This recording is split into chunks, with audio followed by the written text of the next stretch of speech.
Boa noite. Marquinho, o seu perfil está aparecendo aqui que só clicar deve atualizar o aplicativo para participar. Está indisponível para convidar. Será que você contenta com o seu perfil mesmo? Gente, boa noite. Só um instante aqui, que eu não tá arrumando alguns detalhes aqui com o Marquinhos. Mas, boa noite a todos. Estamos iniciando mais essa live de perguntas e respostas.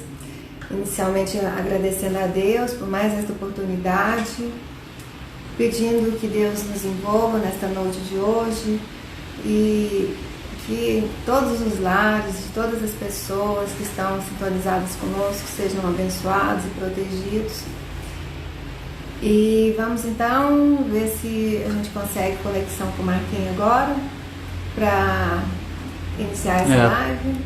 Marquinho, aparece a mesma mensagem que fala para atualizar o aplicativo.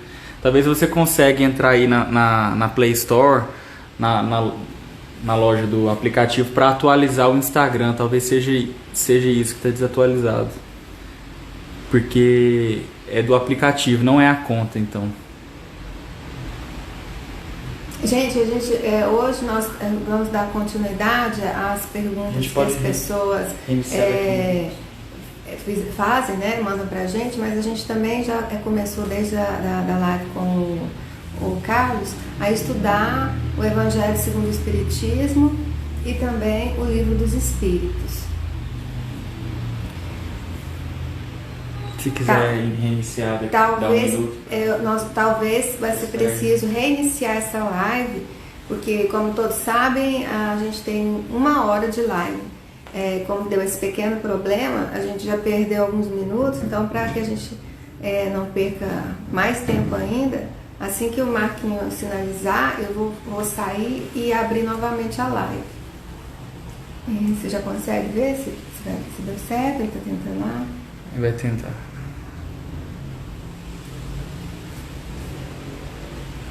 Só um instante, mais um pouquinho. Como eu estava dizendo, a gente, como o canal é um canal de perguntas e respostas, a gente achou interessante estudar também, aproveitar o momento, aproveitar o canal, esse canal que a gente tem, para estudar, né, questões do Evangelho segundo o Espiritismo, que tem algumas perguntas, algumas passagens que não são muito fáceis de entender, quer seja pela tradução mesmo. E agora Então, uma ferramenta fantástica para a gente entender o Espiritismo, entender a vida, né, como a doutrina nos ensina. Então, nós vamos mesclando, então, tanto o estudo do Evangelho quanto do Livro dos Espíritos e as perguntas que as pessoas têm e têm curiosidade. Oi, Marquinhos, tudo bem? Tudo bem. Boa noite para você.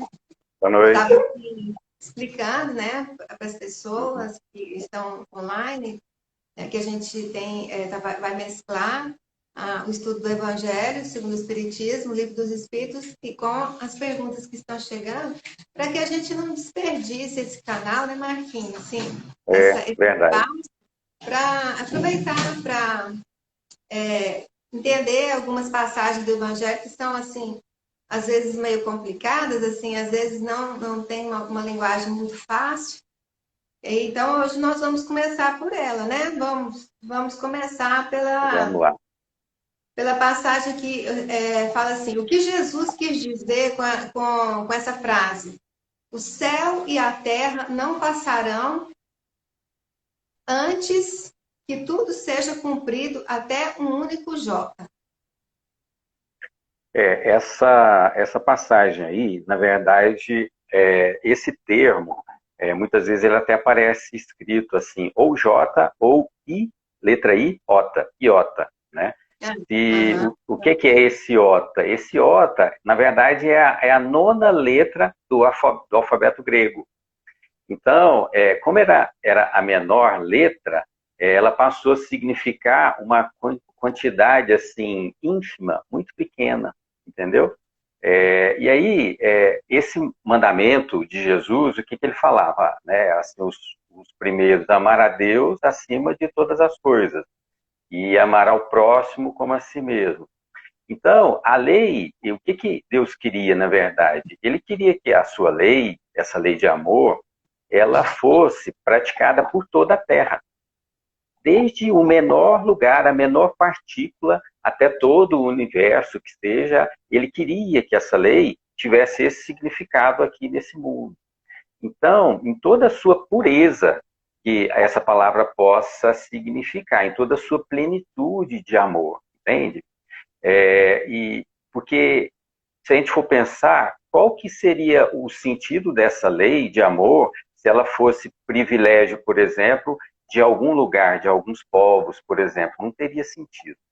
Então, sendo o Filho de Deus, todos os homens que estão aqui na Terra, então todos, sem distinção, são objetos dessa mesma lei. Todos têm que ter acesso a ela.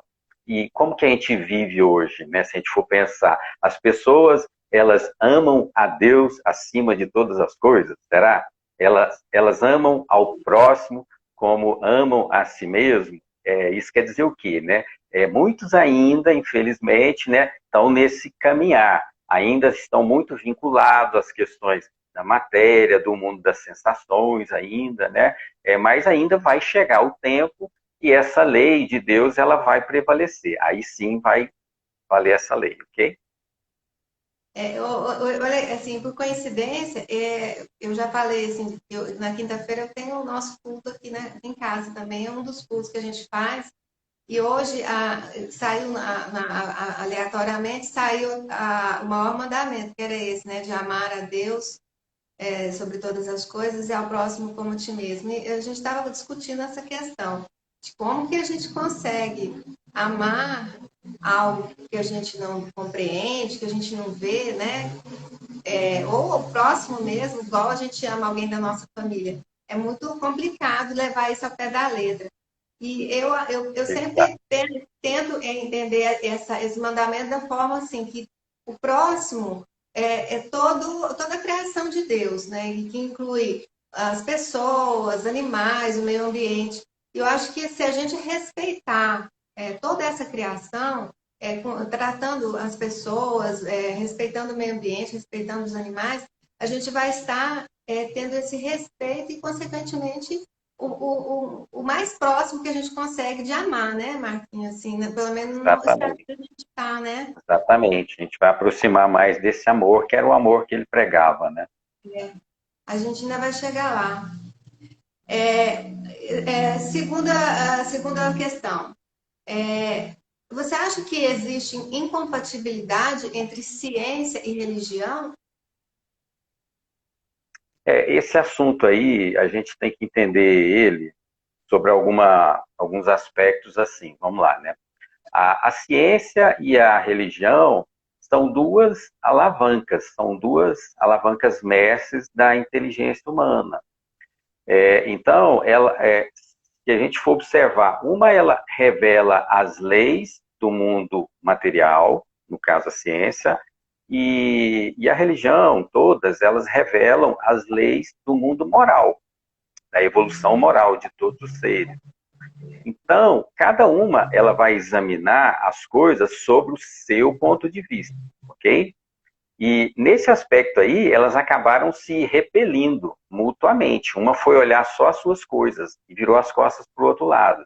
Então, fica parecendo assim que será que elas são uma negação da outra, né? Uma é a negação da outra, por isso que sempre tem essa dúvida se elas são, na verdade, incompatíveis. Será que uma necessariamente está certa e é a outra que está errada? Ficam essas perguntas. E se todas as duas são obras de Deus, então por que Deus ele iria querer destruir a sua própria obra? Não faz sentido, entendeu? É sob essa ótica que a gente tem que analisar. Então, na verdade, essa incompatibilidade que se fala, ela não existe. É o homem que ele está longe, na verdade, de conhecer todas as leis da natureza.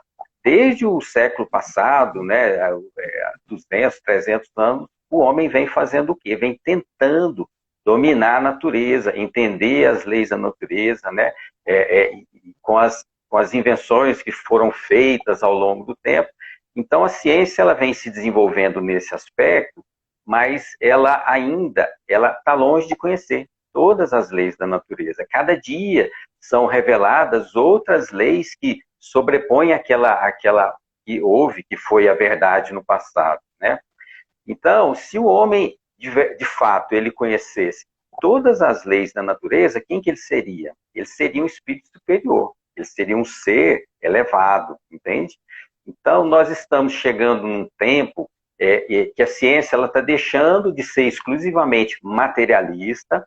Ao longo do tempo, ela vem evoluindo nesse aspecto, né? Ela já começa a integrar o elemento espiritual nas suas pesquisas, e existe hoje universidade que pesquisa o aspecto espírita, as manifestações que são de todas as religiões, e não tem como provar esse lado espiritual que a gente fala, que as doutrinas religiosas elas defendem, usando só as leis da matéria, porque o homem ainda não conhece todas essas leis. A mediunidade, por exemplo, olha a dificuldade que a ciência tem de entender a mediunidade, entender o princípio vital, como que se estabelece as comunicações, porque a ciência ainda não tem acesso a todas essas leis. Aí fica parecendo assim que é uma incompatibilidade, mas na verdade elas vão caminhar e vão se encontrar lá na frente. No momento que houver esse encontro, aí uma vai entender essas leis que a ciência vai entender essas leis, aí ela vai entender que é um aspecto da razão, entende? Aí elas vão se conciliar. Esse que é o caminho dessas duas ciências, vamos dizer assim. Vai chegar um momento que, assim, a grosso modo, a ciência vai acabar comprovando tudo aquilo que a religião tem falado, né? Alguma coisa, Exatamente. né? Gente, ó, boa noite, pessoal que está entrando aí.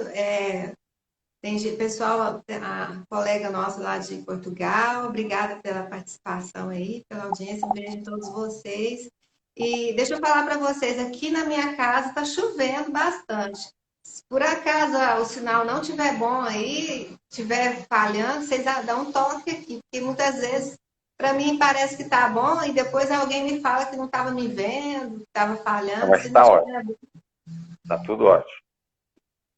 Marquinhos, então, a outra aqui, essa próxima aqui, fala sobre aquilo que a gente falou no começo, que é para você explicar o primeiro mandamento à luz do Espiritismo. Que a gente comentou, né? Tá, os mandamentos, assim, o catolicismo, né, colocava lá, né, adorar a Deus, amá-lo sobre todas as coisas, né, não usar, sei lá, o seu nome santo em vão, enfim, não vamos repetir todos que todo mundo conhece, a maioria das pessoas.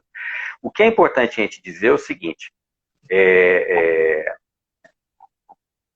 o amor que a gente tem que entender, não o amor de uma pessoa para outra pessoa em relação a um casal.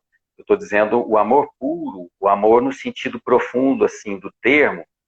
É o homem o quê? É o homem ser leal, honesto, caridoso, por exemplo, para fazer aos outros aquilo que ele queria que fizesse com ele mesmo, compreender sempre, doar, né, aquela pessoa que doa de si mesmo, renuncia àqueles caprichos dele. Então, isso ele sacrifica, né, para levar a luz divina e o verdadeiro amor prevaleça. Esse é o amor verdadeiro que a gente acredita.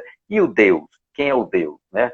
O Deus, ele é um ser de inteligência suprema, soberana, e ele é único, eterno, imutável, imaterial. E o que acontece com isso? Como é que eu vou amar a Deus sobre todas as coisas? Amar a Deus sobre todas as coisas não é se humilhar em frente a uma imagem. Entende? Não é cair em prantos, por exemplo, e ficar se queixando da sorte, esperando, vai acontecer um milagre. Você é um milagre.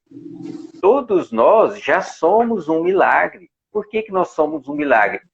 Nós somos um ser feito à semelhança de Deus. Olha que milagre que é esse. Entende? Então, é um ser consciente e a gente deve buscar a nossa evolução sempre. Ok? Certo, tá certo, verdade. Comente agora essa frase de Jesus que ele disse: Não vim destruir a lei, mas dar-lhe cumprimento.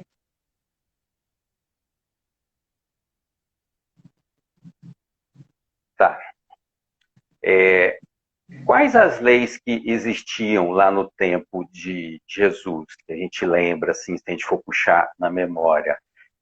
A gente sabia do paganismo, aquelas pessoas que não tinham nenhuma doutrina, nenhuma religião, viviam quase que nômades, não tinham nenhuma crença, adoravam divindades, faziam sacrifícios, né? E o papel de Jesus naquele momento, por isso que ele fala, eu vim para cumprir a lei de Deus, né? O papel dele e não foi de simplesmente, ele não legislava, né? Ele não ficava num gabinete, vamos dizer assim, num palácio, para mudar somente as leis morais. Ele saía e pregava. Não é assim a história que a gente sabe de Jesus? Então ele veio ensinar ao homem o quê? Ele vem ensinar que a verdadeira vida, ela não estava aqui sobre a terra. Essa vida, ela estava lá no reino dos céus. Então ele ensina para nós o caminho de chegar até lá e a forma de se reconciliar com Deus e consigo mesmo.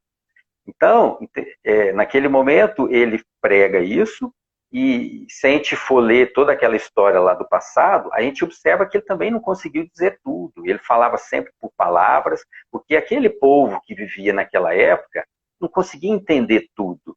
Ele tinha que se utilizar daquela forma para tentar ser o mais assertivo possível.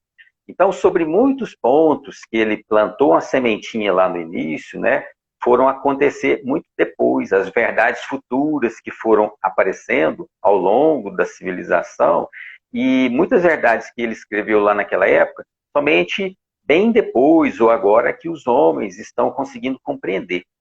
Essas ideias que ele pregava lá, elas não poderiam vir antes de um certo grau de evolução e maturidade assim do espírito humano, mas ele já pregou naquele momento e foi eficiente, eficaz, já desde aquele início. Então, o verdadeiro ensinamento dele, o que ele veio fazer, foi ensinar mesmo o caminho para que a gente pudesse chegar a Deus.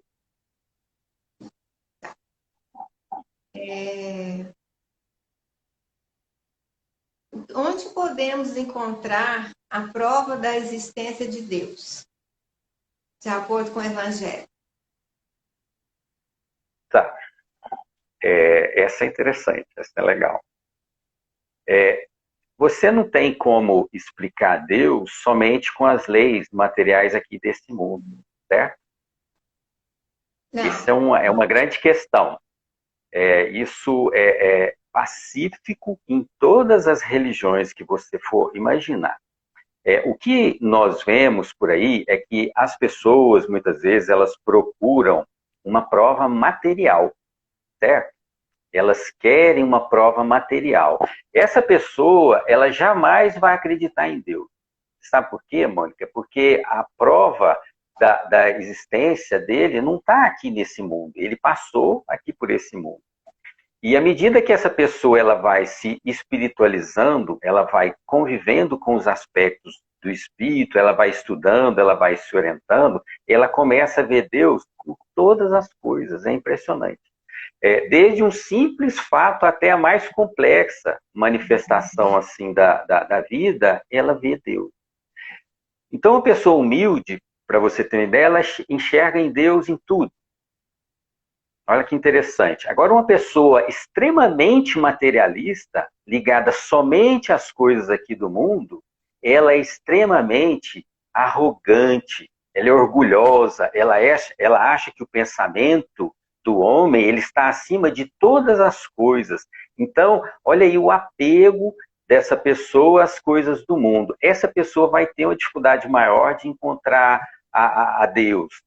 E segundo assim o ensino espírita que a gente prega e que a gente ensina, a gente vê uma imensidade de efeitos cuja a causa ela não está assim na humanidade. O homem ainda não consegue entender, certo? Pois assim, ela é imponente para produzir esse efeito, ou então para explicar. Ela é impotente, na verdade. Ela não consegue reproduzir aquele efeito. Esses efeitos que os espíritos manifestam, o homem ainda não consegue reproduzir. Está muito longe do entendimento ainda. Por mais que já tenha aí quase 200 anos sendo estudado e ainda existe essa questão em aberto, né? Então a causa, ela está acima do ser humano, ela está acima da humanidade. E essa causa é que se chama Deus. Isso que está acima do que o homem não compreende é que é a prova da existência de Deus. Tem uns que chamam de Deus, uns chamam de Jeová, Alá, Brahma, pode chamar o que for, mas é uma causa que está acima da existência, da compreensão do ser humano. E se a gente for procurar assim, aqui na Terra e no universo, vamos imaginar, o que a gente consegue imaginar da Terra e do universo, tem que haver uma causa inteligente, que está acima disso, com certeza. Quem que é essa causa? Essa causa é Deus, entende? É o princípio inteligente de todo o universo. É a causa primária, vamos dizer assim, de todas as coisas. Se eu quiser falar com Deus, lembra da música do João Gilberto? Né? Se eu quiser falar com Deus. Então, o que ele falava? Um poema, né? Tenho que ficar a sós, eu tenho que apagar a luz, eu tenho que calar a voz, eu tenho que encontrar a paz, eu tenho que folgar os nós dos sapatos, das gravatas, dos desejos. Eu tenho que ter a alma e o corpo nu, se eu quiser falar com Deus. Então, olha para você ver, a pessoa que é tão ligada às questões materiais, jamais ela vai ter acesso. Ela vai ser sempre arrogante, achando que ela é maior que Deus, entende? É verdade. E assim, algo é tão complexo, como você fala, mas assim, por outro lado, é tão simples, não é? Porque nós somos a prova da existência de Deus. Tudo que existe é a prova da existência de Deus. Então, assim, às vezes eu fico me perguntando como pessoas, assim, muitas pessoas, muitos cientistas renomados que questionam isso, como que você pode questionar ou justificar que do nada tenha aparecido tudo? Não, me parece o Kardec fala que a negação não é prova. O fato de você negar não é a prova, é porque eles ficam buscando as causas aqui nesse mundo material. Essa é a grande questão. Sim. Isso mesmo. Vamos lá. Isso aqui é interessante. É panteísmo. Se fala muito em panteísmo, assim, antigamente eu não entendia muito panteísmo do espiritismo, eu não entendia o que era panteísmo, então achei interessante falar sobre isso. Panteísmo, ele é uma doutrina e qual que é o princípio que ela se baseia? O princípio inteligente, que a gente chama o espírito, por exemplo, eles pregam o seguinte, que ele é independente da matéria. Então, ele é extraído, quando o indivíduo vai nascer, ele é extraído do universo, ok? E aí ele individualiza naquele ser que está prestes a nascer e fica com ele durante a vida inteira. Aí, com o efeito da morte, ele volta para o universo. A massa comum. É como se fosse assim, a chuva que cai no oceano lá. Refaz o ciclo. O que é a questão do panteísmo nesse aspecto? As consequências, vamos dizer. Ela não tem a individualidade. Entendeu? É esse ser que ele encarna nessa matéria e ele volta para o universo. Então não existe a individualidade. Ele não tem consciência de si mesmo. Tá certo? É um ser que é como se ele não existisse. Enquanto encarnado, né? Seria individual enquanto encarnado. Enquanto encarnado. Aí depois que ele retorna para o universo, vamos dizer assim, aí ele perde a individualidade. Isso, do ponto de vista moral, é como se fosse uma doutrina absolutamente materialista. Ele segue o mesmo princípio. A pessoa vive o mundo material porque ela não acha que não tem nada mais na existência, entendeu? Elas se parecem nesse aspecto. Na verdade, é uma fase da evolução, né, do ser humano. Ele vai permanecer assim à medida que ele vai evoluindo, ele vai compreendendo que não é só isso, tem mais coisas por trás aí nesse universo nosso. Assim, como antigamente, algumas pessoas que tentaram me explicar, assim, Pedro, como eu disse para você antes, né,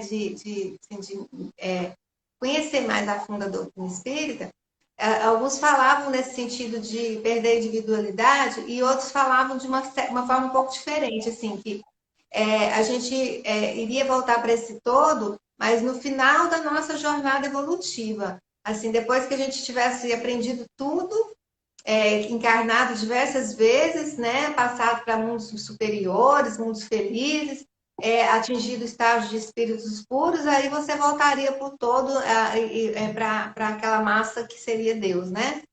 Sim, Mas aí, assim, eu assim, durante um tempo eu achei assim que podia até fazer sentido. Mas aí depois eu comecei a pensar, mas que sentido que também faria você evoluir tanto, né? Aprender tanto para depois voltar para alguma coisa, assim, seria meio que contraditório, né? é muito contraditório, né? Perde essa individualidade, que é muito complicado e é muito contraditório dessa forma, né? O ser, ele perde a essência.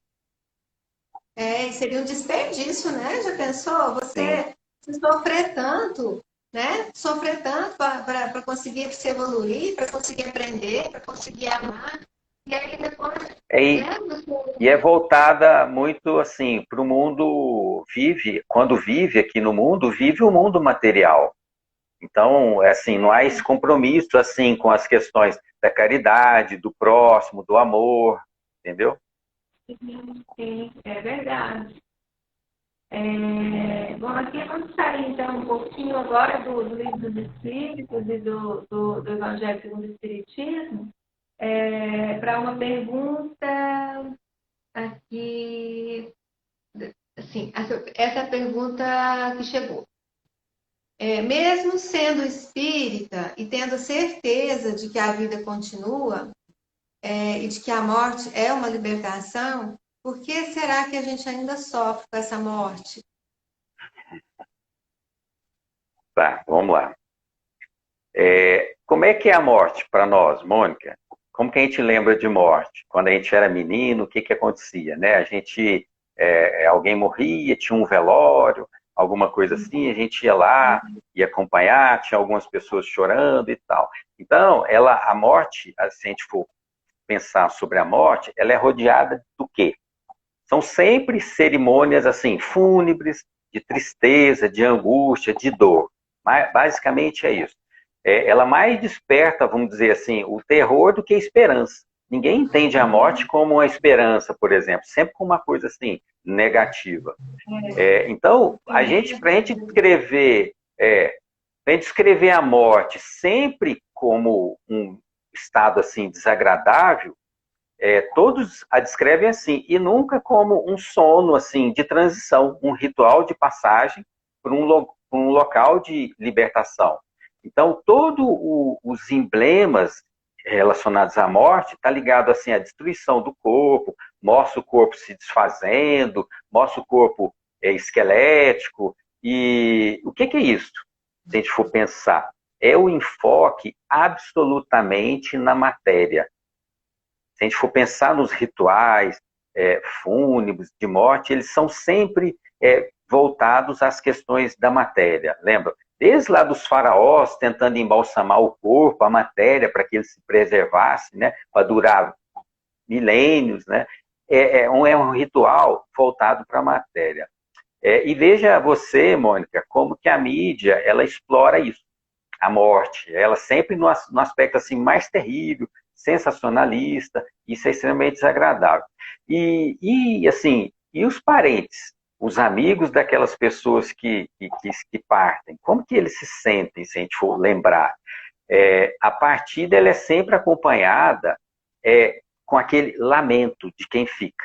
A pessoa que fica, ela sempre vai lamentar daquele que foi. Ela sempre fica, né? É como se fosse uma imensa tragédia, olha para você ver, que tivesse atingido aquele ser que partiu, entende? Ela fica com pena. Por que morrer tão jovem, por exemplo? Ele era tão rico, feliz, tinha tudo, um futuro assim tão brilhante, por exemplo. Como se essa pessoa ela não fosse encontrar uma felicidade maior lá no outro lado da vida. Tudo que eu estou falando agora, lembra, são aspectos pejorativos da morte que assustam as pessoas, né? E tudo colabora para inspirar esse terror mesmo, esse medo que as pessoas têm. E, ao contrário, ela poderia, nesse aspecto, nesse momento de passagem, né, a gente difundir, por exemplo, a esperança.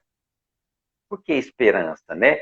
Nenhum simboliza, nenhum ritual, se você for observar, ele simboliza aquela alma, ela se desvencilhando desse corpo denso e pesado que a gente vive, e ela indo para ficar livre e plena. Olha que incoerência isso. E então, como que a gente faz para diminuir esse medo? O medo que a pessoa tem em relação a essa partida, a essa passagem. À medida que a pessoa ela compreende melhor e tem aquela vida futura, que a vida futura é um fato, o temor da morte ele já diminui. Aquela que tem muito medo, ela acha que a morte é o fim de tudo. Então ela vive aqui desesperada, ela não sabe o que ela vai fazer. Então essa que entende que há esse futuro, ela é mais calma, ela é mais resignada, ela é mais serena com esses aspectos da morte. O espírito, ele precisa progredir nesse aspecto, Mônica, onde há muito o aspecto material da vida e ele prevalece sobre o aspecto espiritual, há mais medo mesmo. As pessoas não compreendem tanto esse ritual da morte. Então, a pessoa, normalmente, ela é muito apegada às aparências. É tudo que a gente fala sempre, né? Ela vive o mundo material, o mundo das sensações, e ela não distingue.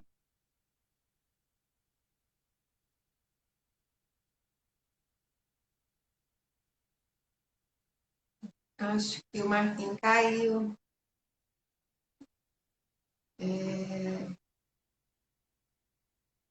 Esperar um pouquinho para ver se. Marquinhos, Marquinhos, você ficou fora do ar um pouquinho. A gente perdeu um pouco Tá, do que você falou aí. Que ficou... tá, eu repito. Então, o espírito ele precisa progredir, né, para que a vida material ela não prevaleça sobre a vida espiritual. O indivíduo tem que caminhar nessa ordem, nesse caminho aí. Ele vai, essa pessoa que se apega, por exemplo, à matéria, às aparências, ela vive aqui nesse mundo material, esse mundo das sensações, por exemplo, ela não distingue, ela não separa essa vida além do corpo físico. Ela acha que vai ser só aqui o corpo físico. E o espírito ele só vai chegar nesse estágio de compreender mais essas questões do espírito quando ele tiver mais maturidade. Ele pode reencarnar aqui nesse mundo várias vezes com apego às questões materiais. À medida que ele desperta, ele entende as questões do espírito, aí fica mais fácil para ele. E o que a gente gosta de falar? Qual que é a sua missão? Qual que é a missão que cada um tem? A gente não veio aqui para esse mundo para viver o mundo de sensações apenas. Uma vez que a gente esclarece qual é a missão que a gente busca aqui na Terra, o que é? O amor ao próximo, é a caridade, fazer ao bem, amar ao próximo como a si mesmo, né? A gente tem que buscar isso. À medida que a gente vai caminhando para o caminho do bem, a gente vai se espiritualizando. Então, aquele ser, a gente costuma dizer, aquele ser que dorme, ele desperta para as questões do espírito, entendeu? E ele pode despertar pela dor ou pelo amor. A gente sempre gosta de falar. Uma hora ele vai ter que despertar. E no momento certo que ele acordar, aí sim, ele vai conseguir entender melhor essa vida que prossegue. Na verdade, o tempo que a gente passa aqui nesse mundo é insignificante no todo das nossas existências. Muitas vezes a gente é egoísta mesmo. A gente acha que a gente tem que ficar com aquele ser para sempre. Eu apego àquela pessoa, eu apego à minha mãe, ao meu pai, ao meu filho, à minha filha, um exemplo, e eu acho que ele vai ser meu a vida inteira. Eu não entendo que ele também é um ser individual e que está na evolução, que ele mesmo vai buscar. Então a gente tem que entender, fazer o exercício do desapego, não só das questões materiais, mas das questões afetivas. A gente vive com as pessoas que a gente tem oportunidade para aprender com elas, mas elas não são nossas. Entende? Cada um tem a sua individualidade. Ok?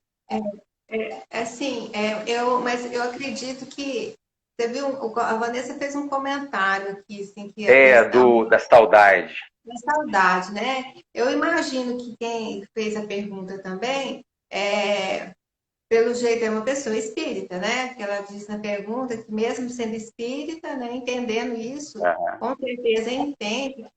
A questão realmente é a saudade mesmo, a perder a convivência com a pessoa que você ama, e mesmo sabendo que vão se reencontrar, acaba que perde, né, Marquinhos? Assim, aquela sensação de vazio que existe mesmo quando não é em morte.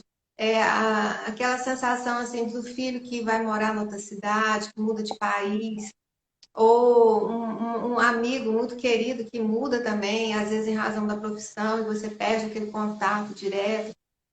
Ou os filhos quando saem de casa pelo casamento, que fica, ou mesmo até na festa, quando a gente tem uma festa ou quando a gente recebe hóspedes assim em período de férias, quando voltam, quando eles regressam e saem da casa, fica uma sensação de vazio, né? Eu É, penso que muitas pessoas têm essa dificuldade, assim, é normal, é o luto mesmo, né? É um período de é. luto, tem que ser vivido, né? Eu acredito que tem que ser vivido, mas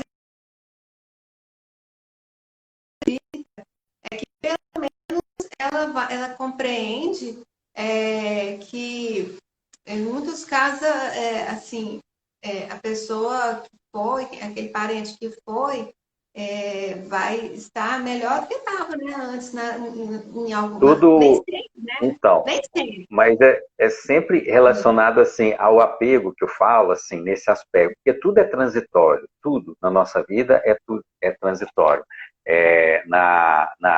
Na religião hindu eles falam assim da impermanência. O que há de Aham. certo na vida é a impermanência.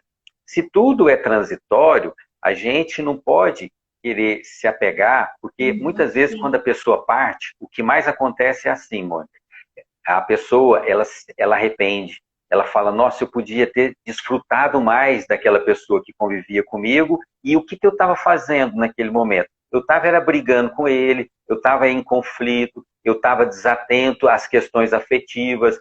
Aí, aquele luto é aquele remorso, a pessoa parece que tenta reparar, nossa, eu vivi tão pouco, eu poderia ter aproveitado mais a minha avó, o meu tio, enfim. Então, a gente Uhum. acaba se voltando muito para as questões do mundo. Eu não estou dizendo que é errado, lógico, né? Mas, assim, a gente não pode querer ter a pretensão de ter todos ao nosso lado para sempre. É sempre desfrutar momentos que nos foi permitido com aquelas pessoas que nos têm, que nos são afetivas, né?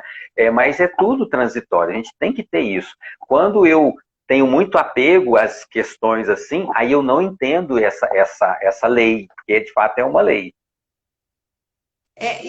Você acha também que assim, esse tipo de sentimento, de sensação é mais marcante no mundo ocidental, né? Parece que os orientais.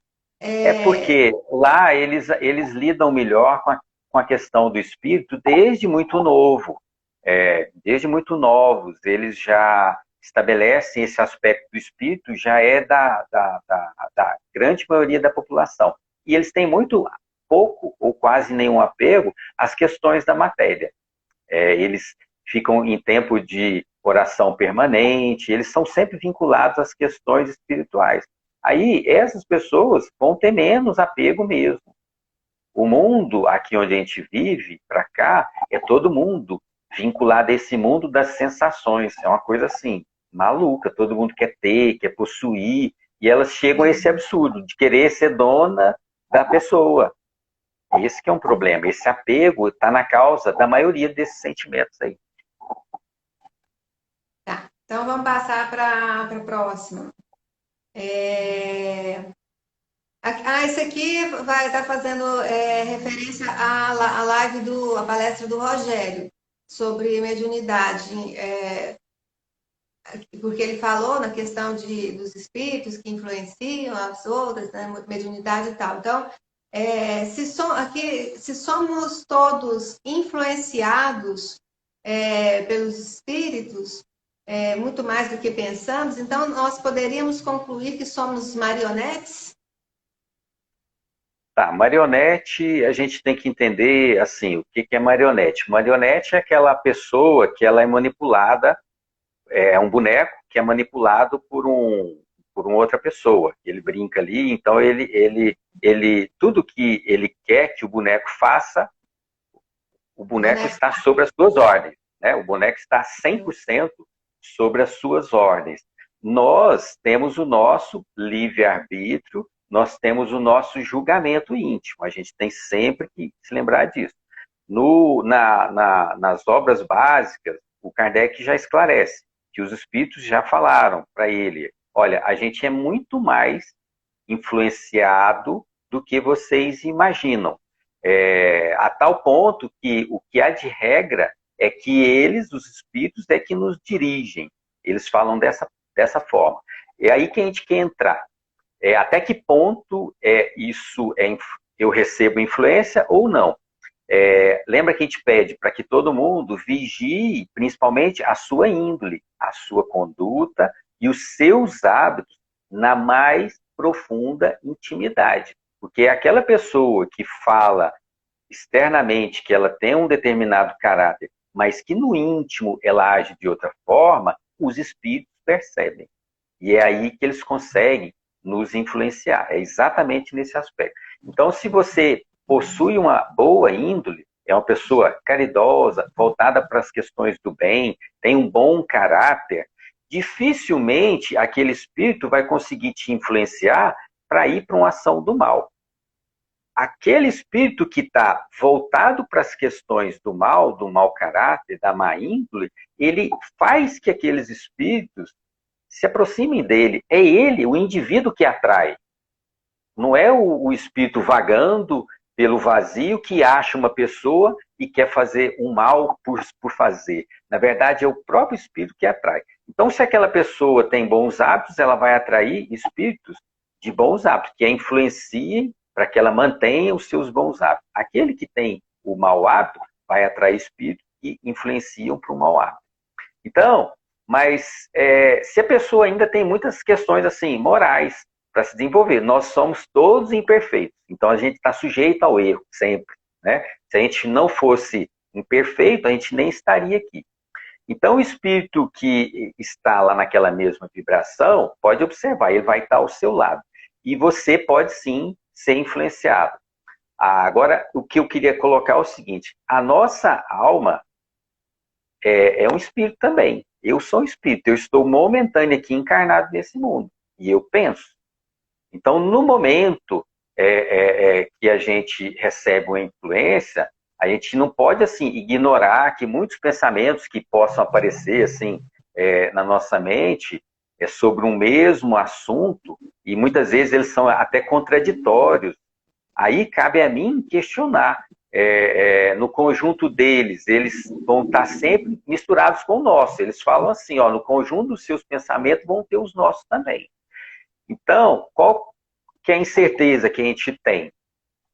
São sempre duas ideias que ficam se combatendo. A gente pode observar, quando a gente está em conflito, pode ser que a gente esteja sob algum tipo de influência. Então, como que a gente distingue se um pensamento ele procede de um bom espírito ou se ele procede de um mau espírito? O bom espírito, ele sempre vai te aconselhar para o bem, certo? E você precisa saber separar esses pensamentos. Em qualquer ato que você for fazer, você sempre se eduque para questionar. Isso prejudica alguém? Porque aquela pessoa que tem a índole má, pode observar que ela nem se questiona, ela vai lá e faz o mal. Agora, aquela pessoa que é boa, e se ela recebe alguma influência assim, ela se questiona, mas isso vai prejudicar o outro. Esse momento ela está agindo sobre o seu livre-arbítrio, e aquele espírito não a influencia, entendeu? Então sempre, a gente pede para a pessoa desenvolver o autoconhecimento, a pessoa tem que estudar sempre, ela tem que praticar o bem, ela tem que se propor a fazer atos de caridade e vigiar principalmente a sua índole moral. A gente fala o seguinte também, para quê? Eu preciso ter, nesse mundo de provas que a gente passa, eu preciso ter muita coragem, eu preciso ter muita paciência, eu preciso ter muita resignação. Se você te ajudar, o céu também vai te ajudar. Agora, se você não se ajudar, esses espíritos que vão perceber essa vibração, eles vão ficar sempre do seu lado e podem te influenciar. Okay? É bom enfatizar mesmo que essa questão da palavra influenciar, né, Marquinhos? Porque eu percebo que muita gente, às vezes, se esconde através disso como se eles não tivessem a responsabilidade pelos seus atos, sabe? Porque nós temos, né? Nós temos os nossos próprios pensamentos também. A gente recebe influências de todo tipo, mas a gente pensa, como você falou. A gente precisa sempre desconfiar, porque a má influência, ela sempre pode vir de várias formas. Uma muito comum é a forma do orgulho, da vaidade. A pessoa, ela pensa que teve o orgulho ferido, né? E eles sempre vão nos pegar pelo nosso lado mais fraco. Eles sabem o nosso ponto fraco, eles sabem aquela má tendência que a pessoa tem, e ele fica ali tentando influenciar. É por isso que quando você investiga a sua índole moral, você parte para enfrentar o seu autoconhecimento, você vai se descobrindo. E aí a pessoa precisa evoluir moralmente, porque senão ela fica sempre atraindo vibrações que podem ser negativas. Tem aquela a oração dominical lá, que, por exemplo, lá, Senhor, não nos deixe cair em tentação, mas livrai-nos do mal. A pessoa às vezes faz assim, de forma mecânica, né? Né? Mas assim, se ela for entender, se você for acordar todo dia, né, nas suas orações, na hora que você acorda, levanta, a gente pede para essas coisas, a gente pede para que a gente tenha boas atitudes, a gente não prejudique ninguém. Se a gente tiver sempre esse pensamento, os espíritos vão nos acompanhar. E aí a gente não vai ser falho, porque você vai conseguir perceber quando é uma má influência. É isso que tem que ficar claro.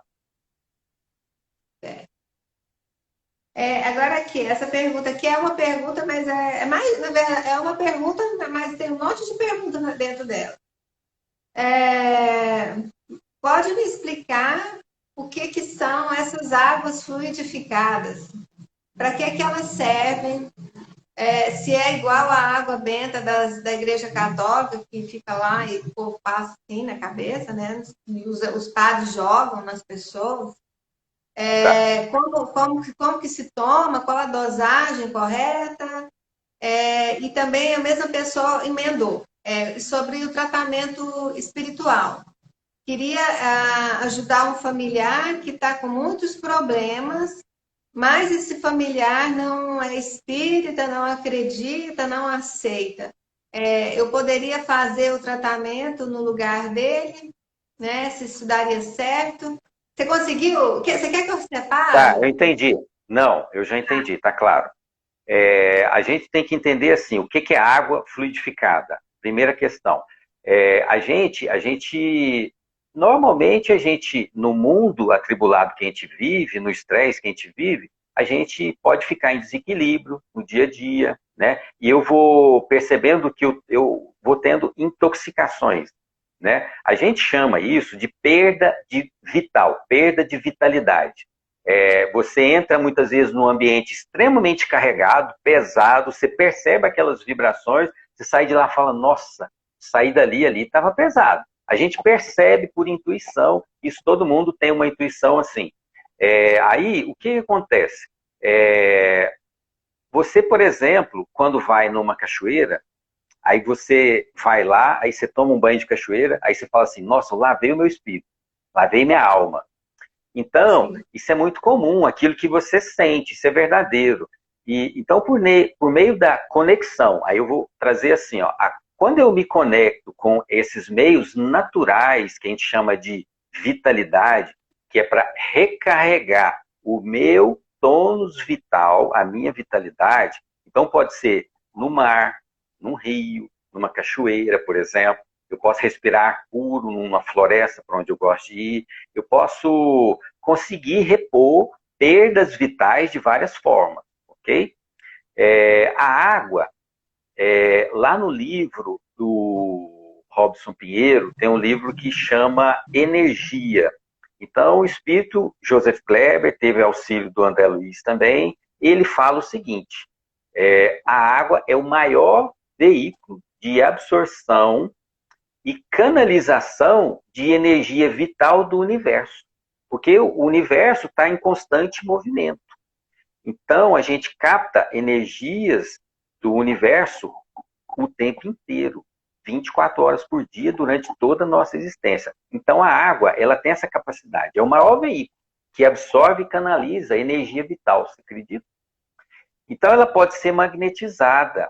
Ela pode ser magnetizada, que a gente chama de fluidificar, ela pode ser, é o que na Igreja Católica se fala, água benta, ou uma pessoa vai lá e toma essa água benta aqui, é a mesma coisa. O que acontece? Aquela pessoa doou seus fluidos vitais para aquela água. Ela mentaliza, ela faz, que é a magnetização, ela imagina, né, energias boas sendo armazenadas ali, naquele líquido, então ela doa os seus fluidos vitais para aquela água. Na casa espírita já existe uma rotina de se fazer isso, as pessoas deixam a água lá numa mesinha, existem os médios que fazem a magnetização, que é a fluidificação da água, né? E essa energia ela vai ser absorvida.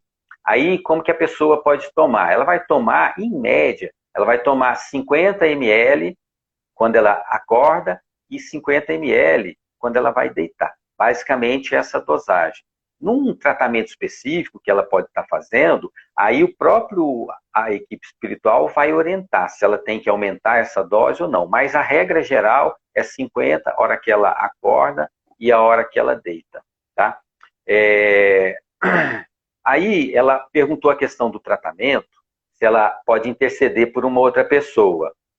O tratamento espiritual, a gente orienta que ela procure a casa espírita, aí lá vai ser feita uma triagem, vai entender qual é o núcleo do problema dela, e se essa outra pessoa ela não tem condições de receber aquele tratamento no momento, e ela quer interceder por ela, pode ser feito dessa forma, mas desde que ela vá lá, faça a triagem para que a pessoa que vai acolher vai entender qual é o problema e vai poder doar as energias para aquela outra pessoa através dela, através do pensamento dela. E a gente chama que é um tratamento intercessório.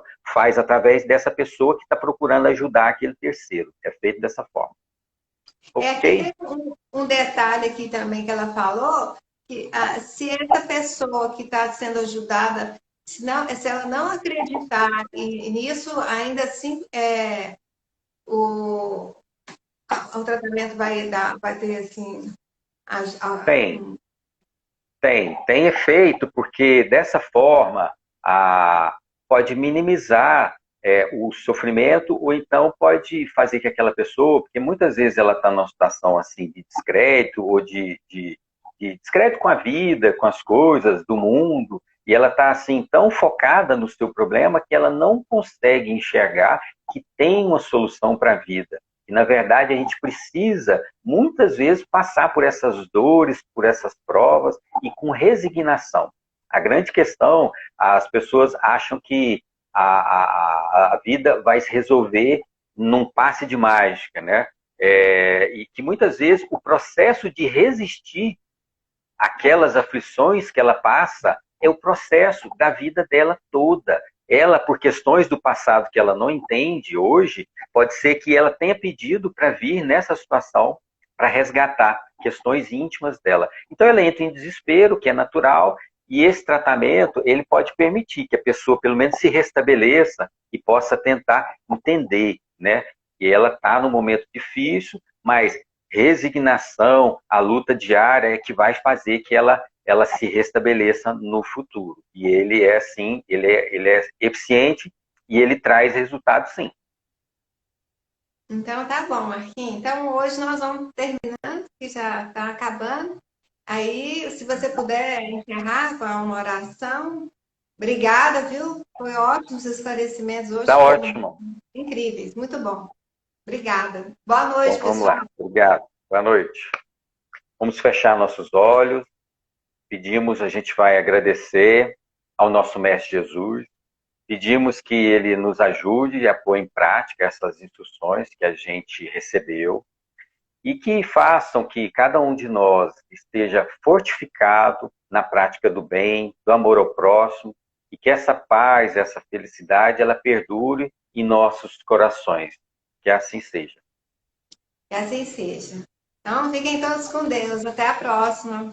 Tchau.